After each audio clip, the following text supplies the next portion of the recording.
26 जनवरी ये तारीख हमारे देश के इतिहास में सुनहरे अक्षरों में लिखी गई है। लेकिन क्या आप जानते हैं कि इस दिन को गणतंत्र दिवस के रूप में मनाने के पीछे कितनी गहरी कहानी छुपी हुई है? आज हम इस खास दिन की उस यात्रा को समझेंगे जो हमारे स्वतंत्रता संग्राम से शुरू होकर आज तक चली आ रही है। सबसे पहले हमें समझना होगा कि 26 जनवरी की शुरुआत कहाँ से हुई। साल 1930 में जब देश अंग्रेजों की गुलामी में जकड़ा हुआ था, तब इंडियन नेशनल कांग्रेस ने एक ऐतिहासिक फैसला लिया था। 19 दिसंबर 1929 को लाहौर अधिवेशन में कांग्रेस ने पूर्ण स्वराज का प्रस्ताव पास किया था। ये कोई साधारण प्रस्ताव नहीं था, ये था हमारे देश की आज़ादी की पहली आधिकारिक मांग। लाहौर अधिवेशन का माहौल कुछ खास था। जवाहरलाल नेहरू, जो उस समय कांग्रेस के अध्यक्ष थे, उन्होंने रावी नदी के किनारे आधी रात को तिरंगा फहराया था। ये दृश्य इतना भावनात्मक था कि हजारों लोगों की आंखों में आंसू आ गए थे। वो जानते थे कि अब वापसी नहीं है, अब या तो पूरी आज़ादी या फिर पूरा संघर्ष। लेकिन असली बात ये थी कि इस प्रस्ताव को सार्वजनिक रूप से घोषित करने के लिए 26 जनवरी 1930 का दिन चुना गया था।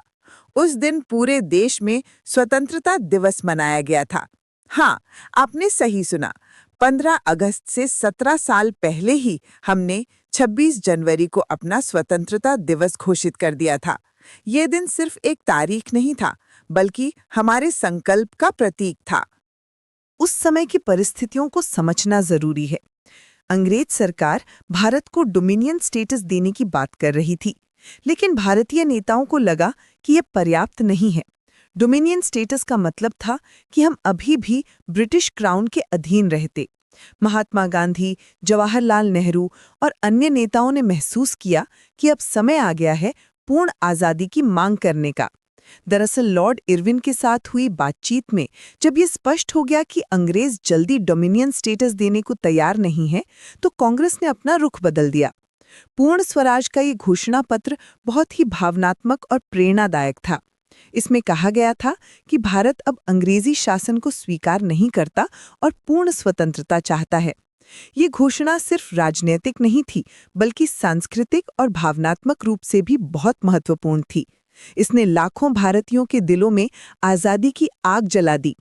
इस घोषणा पत्र में साफ शब्दों में लिखा था कि भारत की जनता अब किसी भी तरह की गुलामी स्वीकार नहीं करेगी।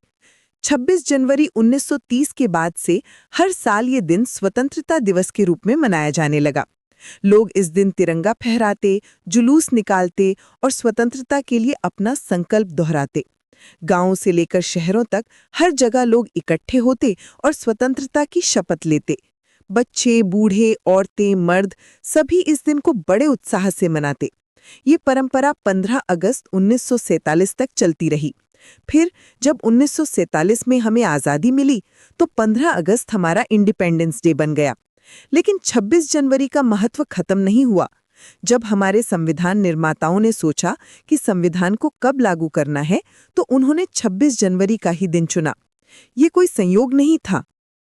कॉन्स्टिट्यूएंट असेंबली के सदस्यों ने जानबूझकर 26 जनवरी 1950 को चुना था। वो चाहते थे कि पूर्ण स्वराज की घोषणा की 20वीं वर्षगांठ पर हमारा संविधान लागू हो। ये था उनका तरीका उस ऐतिहासिक दिन को सम्मान देने का। डॉक्टर राजेंद्र प्रसाद और अन्य नेताओं का मानना था कि ये तारीख हमारे स्वतंत्रता संग्राम की निरंतरता को दर्शाती है। 26 जनवरी 1950 को जब हमारा संविधान लागू हुआ, तो भारत एक गणराज्य बन गया। डॉक्टर राजेंद्र प्रसाद हमारे पहले राष्ट्रपति बने और 21 तोपों की सलामी के साथ तिरंगा फहराया गया। उस दिन दिल्ली में जो खुशी का माहौल था, वो आज भी याद किया जाता है। लोगों के चेहरों पर जो गर्व और संतुष्टि थी, वो दिखाती थी कि 20 साल पहले का सपना आखिरकार हकीकत बन गया था। उस दिन से 26 जनवरी हमारा रिपब्लिक डे बन गया। इस दिन का सांस्कृतिक महत्व भी कम नहीं है। ये दिन हमें याद दिलाता है कि आज़ादी कोई उपहार नहीं थी, बल्कि हमारे पूर्वजों के संघर्ष और बलिदान का फल थी। ये दिन हमारी एकता, विविधता और लोकतांत्रिक मूल्यों का प्रतीक है। हर साल जब हम परेड देखते हैं तो हम सिर्फ अपनी सैन्य शक्ति नहीं दिखाते, बल्कि अपनी सांस्कृतिक विरासत भी प्रस्तुत करते हैं। आज जब हम रिपब्लिक डे मनाते हैं तो हम सिर्फ एक त्योहार नहीं मना रहे होते, हम उस संकल्प को याद कर रहे होते हैं जो 1930 में लिया गया था। हम उन सपनों को याद कर रहे होते हैं जिन्हें हमारे स्वतंत्रता सेनानियों ने देखा था।